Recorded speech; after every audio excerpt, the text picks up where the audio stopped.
Pam Bondi thought she had outrun it. For years, the name Jeffrey Epstein had been hovering at the edges of her political career like smoke she could never quite clear.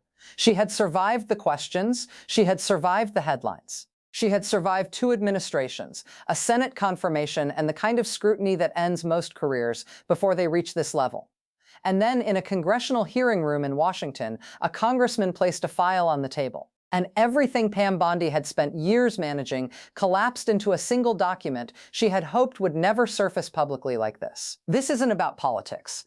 This isn't about which side you're on. This is about what happens when a prosecutor-turned-official sits across from a congressman who has done his homework. And when you understand what that file actually contains, when you see what Bondi was asked to explain under the pressure of a formal hearing, you'll realize why this moment is being called one of the most significant Epstein-related developments in years. So what exactly is in that file? And why did Bondi's expression change the moment it appeared on that table? Let's go back to where this actually starts. Because the moment in that hearing room didn't come out of nowhere. It was the product of years of investigative work, freedom of information requests, sealed document releases, and the kind of quiet congressional pressure that builds slowly until it breaks through the surface. Jeffrey Epstein died in a federal detention facility in August 2019.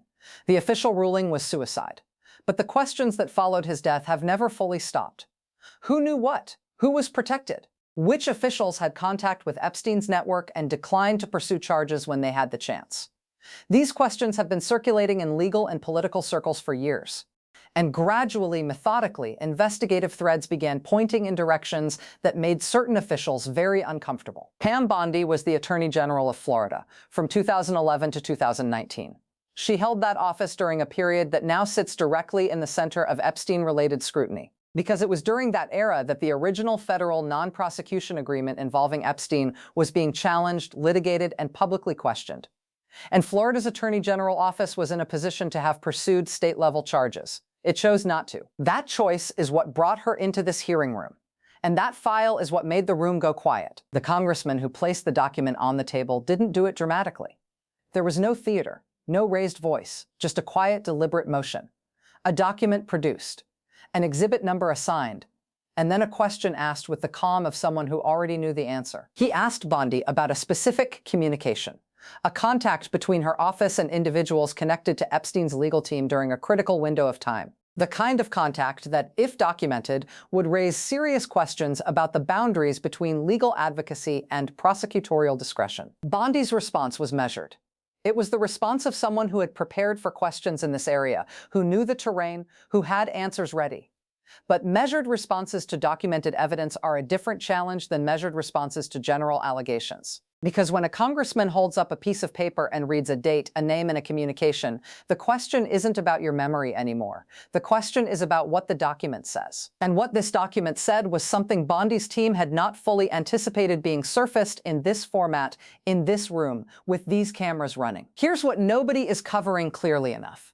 The Epstein files that have been gradually released over the years don't just contain names, they contain timelines, correspondence records, meeting logs, financial transfers, the kind of granular documentary architecture that prosecutors use to reconstruct exactly who knew what and exactly when they knew it.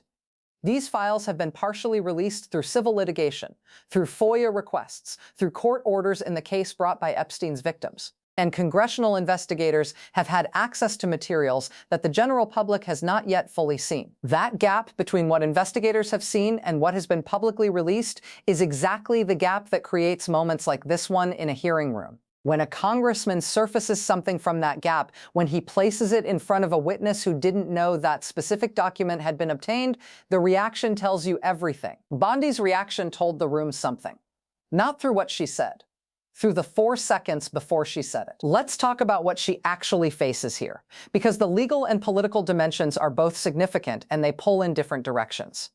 As a former state attorney general, Bondi occupied a position of enormous prosecutorial discretion. Prosecutors decide every day which cases to pursue and which to decline.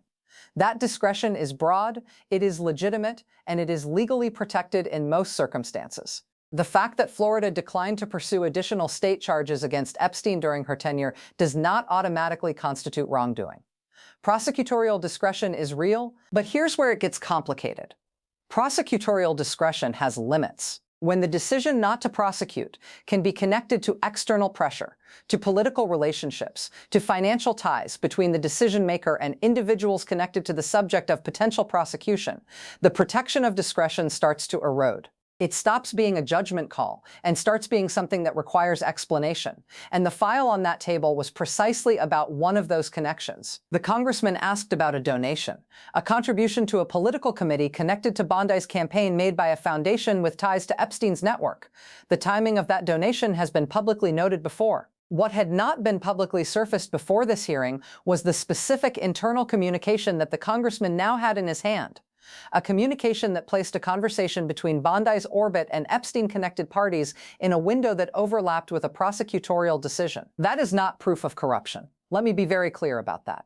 One document, one communication, one donation does not establish a quid pro quo. These things are legally and factually complex and require full evidentiary development before any conclusion can be reached. What it does establish is a question. A documented, time-stamped, sourced question that Pam Bondi now has to answer on the public record in a way that reconciles with the document itself. And that reconciliation is the hard part. Her defenders, and she has substantive defenders in legal and political circles, argue that the donation in question was legal, disclosed, and entirely separate from any prosecutorial decisions made by her office. They argue that connecting the two requires a leap of inference that the evidence does not support. They argue that this hearing is political theater designed to damage a sitting official through association rather than through documented wrongdoing. That argument has genuine legal merit. Correlation is not causation. Donations to political figures are common, they are legal, and the people who make them frequently have cases before or near the jurisdiction of the officials they support. The American political system runs on this kind of money. Singling out one donation in one case and treating it as evidence of criminal conduct is a standard that would implicate enormous numbers of officials across both parties. But the prosecution side of this argument is equally sophisticated. The question isn't whether the donation was legal.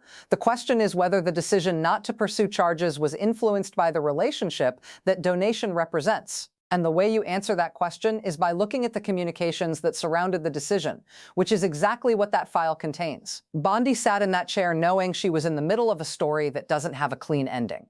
She has maintained consistently that her office's decisions regarding Epstein-related matters were made on the merits, based on the evidence available, and without improper external influence. She has said this in public statements, she has said it in previous interviews, and she said a version of it in this hearing room. But she said it while a congressman held a document that complicated the version she was telling. Here's the part that keeps legal observers focused on this story. Pam Bondi is not just a former state official. She is currently serving in a senior federal role. That means any questions about her conduct, any documented evidence of improper influence in past prosecutorial decisions, any material that suggests her judgment was compromised by political or financial relationships, these questions carry a different weight now than they would if she were simply a private citizen. When a sitting official has prior conduct that is subject to serious documented questioning, the accountability mechanism is different. It runs through congressional oversight. It runs through the kind of hearing we just watched. It runs through the record that gets built in rooms like that one, through questions asked under oath, through documents entered into evidence, through answers that now exist in a permanent transcript that investigators, journalists, and future legal proceedings can reference. That transcript is being built right now. And every answer Bondi gives in that room becomes a fixed point that can be tested against everything else that exists in those files. The congressman didn't get a confession. He didn't break her down in a dramatic television moment. What he got was something more valuable for the long game. He got her on the record. He got her explanations documented. He got her version of events committed to a formal proceeding, where any contradiction with subsequent evidence becomes a problem of a completely different magnitude. That is what this hearing was actually about. Not the immediate moment, the permanent record. And here's what nobody in the political coverage is being honest about. The Epstein files are not finished being released. Documents are still being unsealed through ongoing civil litigation. Congressional investigators still have materials that have not been made public. The full picture of who was connected to Epstein's network, who declined to act when they could have acted, who had relationships with individuals in that network that may have influenced official decisions, that picture is still being assembled. Bondi knows this. Her legal team knows this, the congressman who questioned her knows this, and every person in that hearing room who understood what they were watching knew that this wasn't the last time this question gets asked. The Epstein case has a way of finding the people who thought they were done with it. It found Bondi in that hearing room. It put a file on the table that she didn't expect to see surface this way. And it extracted from her a set of answers that now live in the public record alongside that document. Whatever distance she had carefully built between herself and this chapter of history, that distance closed in the hours she spent in that chair. The file exists, the communication it documents exists, the timeline it establishes exists, and none of that disappears when the hearing ends and the cameras turn off. Somewhere in the full Epstein documentary record, there are more threads that lead to more questions. Investigators are pulling them. Courts are ordering releases. Congressional oversight is building towards something. And the answers that officials like Bondi give in rooms like that one are the fixed points everything else gets measured against. The file she feared is now part of the permanent record. And what gets added to that record next is the part everyone should be watching. Because this story isn't close to over. And the next document, the next hearing, the next name that surfaces in those files, it's coming faster than anyone expects. Stay close.